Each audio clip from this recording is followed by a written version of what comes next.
Les mains coupées du Congo, une horreur de la colonisation. Les mains coupées du Congo sont restées le symbole de la démesure de la violence exercée sous l'égide de Léopold II, roi des Belges, au Congo, dont il est propriétaire, pour exploiter les ressources naturelles du pays à son profit. Une femme, Alice Seeley Harris, missionnaire protestante britannique, vit au Congo depuis 1898. Un dimanche, son boy lui présente un homme, Nsala, qui lui montre, emballé dans une feuille de bananier, la main et le pied de sa petite fille. Elle a eu le réflexe de prendre une photo, première d'une série qui va faire le tour du monde.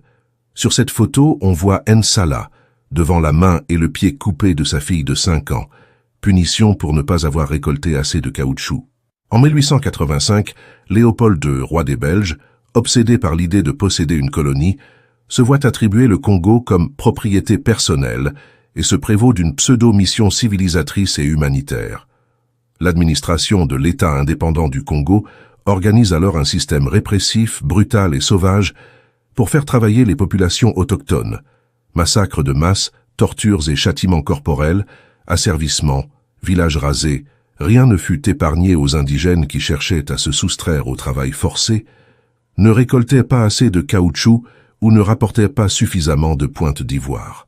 La punition la plus répandue était la section de la main. Si les villages ne rendaient pas la quantité de caoutchouc dont on avait besoin, on prenait les hommes mâles adultes et on leur coupait la main. La deuxième fois, on leur coupait l'autre main. Si la famille continuait à ne pas donner le caoutchouc, on la tuait. Peu avant sa mort, Léopold II a brûlé toutes les archives belges qui pouvaient le compromettre. Certains documents sont restés secret défense jusque dans les années 1980.